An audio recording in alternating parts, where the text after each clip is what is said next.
जी हाँ, मुल्क के साबिक वज़ीर दिफा जॉर्ज फर्नांडिस इंतकाल कर गए। फर्नांडिस 88 साल की उम्र में इंतकाल कर गए। जॉर्ज फर्नांडिस लंबे अरसे से बीमार भी चल रहे थे।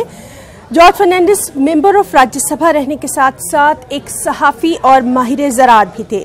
फर्नांडिस जनता दल के अहम मेंबर में से रहे हैं, समता पार्टी के बानी थे और सबसे अहम बात कि वो मजदूर लीडर के तौर पर ज़्यादा जाने जाते थे।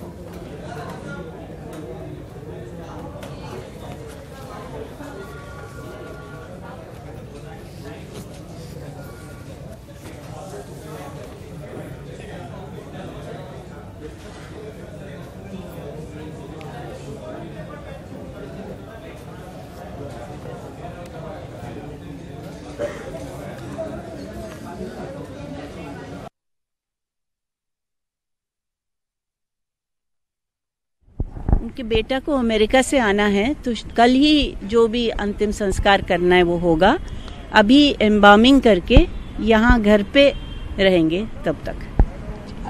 थोड़ी देर में आ जाएंगे और दोपहर के बाद मेहमानों को जिनको भी आके अपना करना है वो कर लें। पार्लियामेंट के कॉरिडोर्स के अंदर मैंने अक्सर उनको देखा कि वो नज़र झुकाकर अपनी फाइल हाथ में लेकर के चले जाते थे और नॉर्मली जो लोग अक्सर उनको सलाम दुआ भी करते थे वो देख भी नहीं पाते थे। असल में मिजाज में उनके बहुत ही एक अलहदा सी बात थी। वो उस तरह के अवामी लीडर नहीं थे जो हर वक्त आवाम के दरमियान में गुफ्तगू करते रहते हैं, बातचीत करते रहते हैं। दूसरी बात, उनको मैंने देखा कि जिस ज़माने में वो बहुत एक्टिव पॉलिटिक्स कर रहे थे तो वो बहुत सादगी से रहते थे। एक